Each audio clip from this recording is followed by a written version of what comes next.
Coach. You're overseeing one of the, gotta say, one of the worst defenses in Louisville history from last year. How are you working on trying to fix that? Way to start off. Way to bring that thing in 90 miles per hour on the first pitch, man. But you're exactly right. Taking over defense that wasn't very good, especially toward the end of the season last year, is a tough task to deal with. But when you got a good group of coaches, like Coach Sash said, we hired some good guys on the defense side of football that's going to help us get to where we need to get to for sure, and limit explosive plays and limiting points on the board, and just playing together. One thing we saw last year, those guys, they stopped playing for each other, stopped giving effort, and that's one of our pillars, attitude and effort. And if we're able to do that on defense and play really, really hard, that eliminates a lot of mistakes that happen, throughout each and every play. And but like Coach Sash said, we're working together. I think with what our offense does will help the defense, being able to get on and off the field and not having defense out there a lot, but being able to run the football and continue to get first downs. That most definitely is a defensive friend.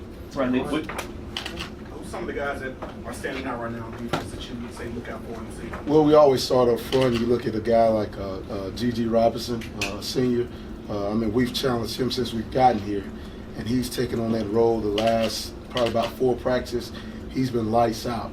He's been going hard, all right, harder than he's ever been going, and he will tell you that. But he's one of the guys that's been doing great. Stand up front, you got a guy like Todd Tyler who's coming in, grad transfer, doing an amazing job for us. Very, very strong, very knowledgeable of the game, and quick and able to get out to the pass rush, and that's what we need for sure. You look at linebackers, you got Dorian Anthony, C.J. Avery. Outside, you got Rajay Burns has done a great job. And then in secondary, Russ Yeast has done an amazing job for us, as well as Kane Pass, getting us in and out of our checks. And then the corner, you got, Marlon Jackson has really turned heads with how he's practicing the last couple of days. Very pleased with him. But as a group, I just think we're getting better each and every day. We took a step back today in the red zone. But that's a work in progress for sure. Coach, Has it been difficult real quick, Marlon character, right? Marlon character, dog it. Marlon Jackson, I done it about 3 times. Marlon character, sorry. Has it been difficult, or how difficult, if at all, has it been you've got a completely different system than the previous ones, and they've had different coaches for so many years. So right. How is that process? It was tough at first, implementing in the spring. But I think those spring practices most definitely has helped. But I think where we made strides is we're able to get, 30 minutes here or there, 2 days a week in the summertime and in the end of the spring, what we call player-led practices. And we're able to get out there as coaches and continue to implement our scheme. And that has helped. That has helped tremendously for our guys. With its FSL checks and just normal base defense. And it was difficult at first, but if you look at day 1 practice in the spring to today, it's like 90 light years above what it was at day 1 spring. When you see a lack of effort last year, how do you go about addressing that? Do you appeal to their pride?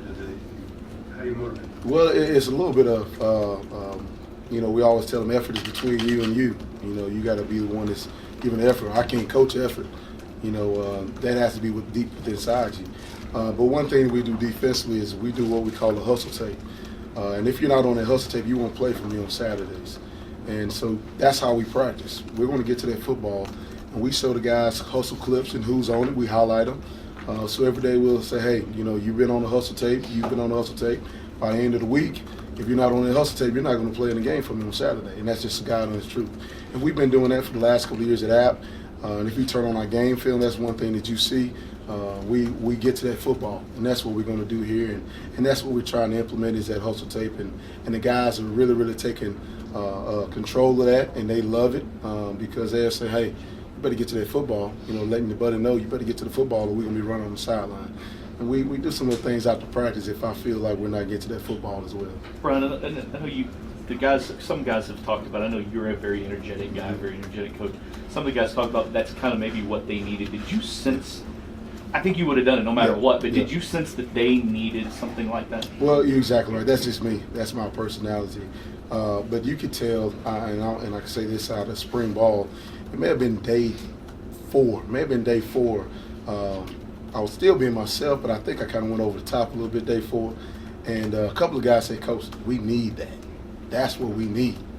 And I was like, really? I was like, okay, well, I'll give it to you. You know, I'm gonna give you everything I got. If that's what you need, I'm gonna give it to you. You know, and they like it, but it's like you said. I think that's something that they needed. They needed a guy to come in here that understands what's going on, but understand them as well. You know, and we want to do a great job of letting the players play the game. We're not out there playing the game.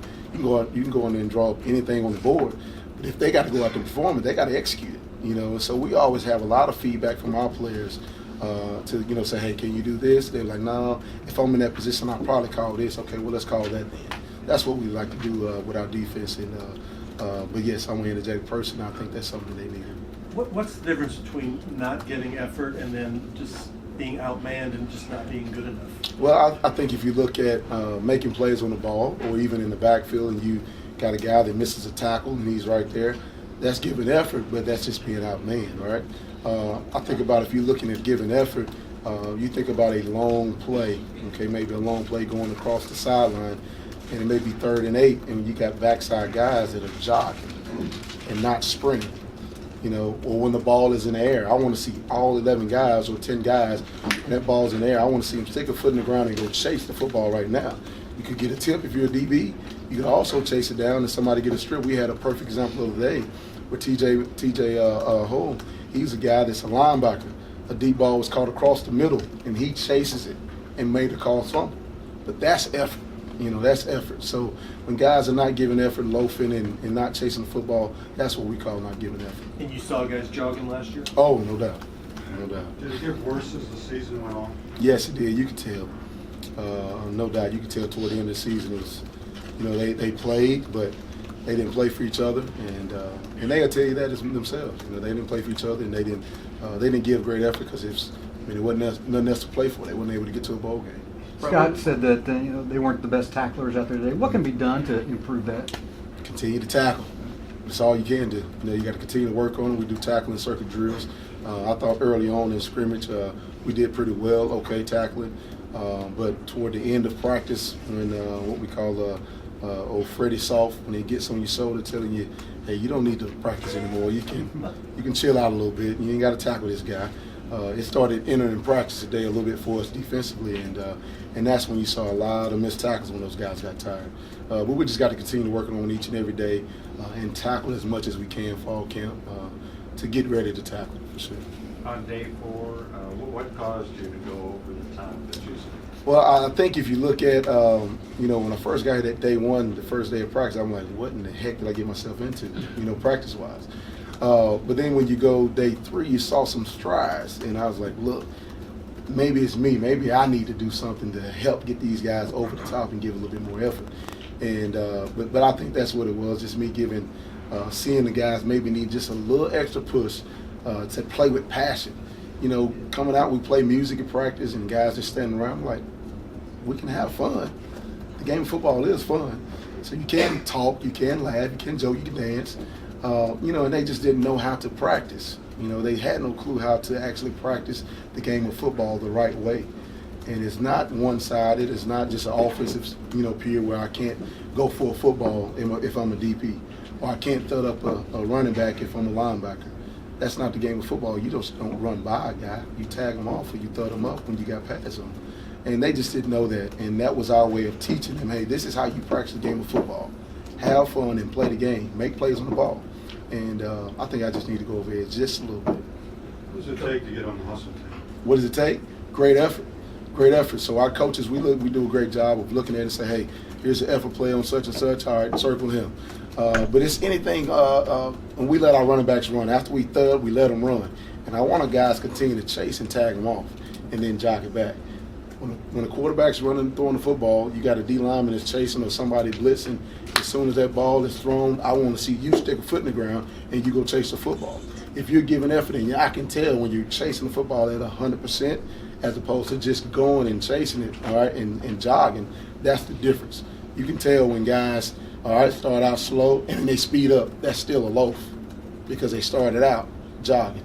But if you're sprinting the whole time and you keep that same pace, you maintain that same pace, that's great effort. In a good week, how long is the hustle tape? How many plays? How many players? How many plays would be on it? Oh man, sometimes you have like the other day. I mean, it was great. It was probably the best hustle clip that we've had since I've been here.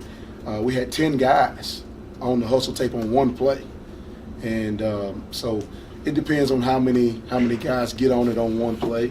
But we've had, I mean, yesterday I think we maybe had about 20 clips, maybe 18, 20 clips. But throughout the week we may watch it. If it's too long and everybody made it, I just call out the names and they know who made it, so we can go ahead and get to where we got to get to. So now the point has been made. You better get your butt on the hustle tape, or you're not going to play. Coach was talking a little bit about how there was a gap between first string and second string. What are you seeing out there, and are you getting a chance to really develop some of those second stringers, or are you focused right now on getting first stringers the reps and so forth? No, you most definitely have to develop a second string for sure, because if one of those first guys get hurt, that second guy, he's in there, right? So you got to continue to develop those guys for sure. But you do see a little gap, you do, and some of it is not just necessarily talent-wise. I think some of that is just mental aspect of it. You got a couple of guys that we're not here in the spring that are in that too deep right now that still don't know the scheme, like the back of their hand. We're continuing to develop them. That's why they're getting so many reps like we did today. And, when those guys want a little extra meeting time, we give them a little extra meeting time. But we got to continue to just give them reps. Those guys need reps. You can get up there on the board all day long you want to. You can get up there and give them a sheet of paper. And when you put them in the fire, that's the most important thing that matters to us defensively, is developing those guys, getting reps. Ryan, obviously you're the defensive coordinator, but was there anybody on the offensive side of the ball that stood out to you today? Oh, man, I mean, you look at I think the offensive line did a good job, especially in the red zone. All right, and that's kind of what we call fourth quarter. Those guys did a really good job of pushing the pile and creating running lanes for those backs. And I thought they did a really good job. And then, of course, thinking receiver-wise, you think about, Tutu. I mean, who's going to cover the kid? I mean, the sucker's quick as all get out, He does a really good job getting open. And I think our tight ends have done a really good job this fall camp of blocking as well as leaking out on passes and catching some footballs. But the number one person I think will probably be Puma. He's getting better, each and every day with decision making. Throws may not be there at times, but the decision, he's going in the right spot, and that's the most important thing for a team.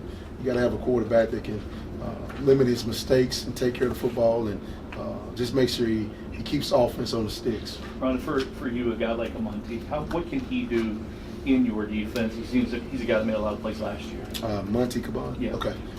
Yes, he's a guy that's will be an end for us, and with his quickness, his quick twitch, that's perfect for what we do defensively, and I think he's doing a good job of that as well. He got to make sure he stays in the gap. I think those guys still want to revert back to some of the things they did last year and two-gapping, and we're not a two-gap scheme. You got to get in your gap and get in there and stay in there. So he's trying to peek and see ball a little bit, but I think he's doing a better job of understanding that. But he's just really quick, man, and that's what we need up front. On that note, how important is Dorian to getting everybody lined up? It's very important. Me and Dorian had a little spat today with not getting the call in soon enough, but he understands. And, I love that kid to death, man. He came to the sideline, Coach, I'm sorry, I just want to get the call in. But he's very, very important. He's one of the quarterbacks on the defense. And our defense, the quarterbacks are the Mike linebacker and the strong safety. They got to make all the checks, all the, getting everybody lined up, whether it's unbalanced or whether it's FSL. Those are the guys that, take charge. And he's no doubt has been our bell cow on defense. And that's what you want. You want a guy that's in that middle of the defense that can take that delivers a lot of blows, but is smart enough to get us in the right defense. Well, Ryan, you talked about G.G. Robinson quite a bit, especially earlier in the week. And what was your vantage point? What happened with him today? Are you concerned about him being in the booth? Not concerned as much. I think he, just from what our medical staff has told me, I think he'll be, okay. He got kind of rolled up a little bit, but other than that, I think he'll be fine. Injuries happen in the game of football. That's like my man just asked a question about developing that second group. It's next man up mentality, and so that's why we most definitely have to continue to develop our second group. All right, Coach. Thank you. Appreciate you guys.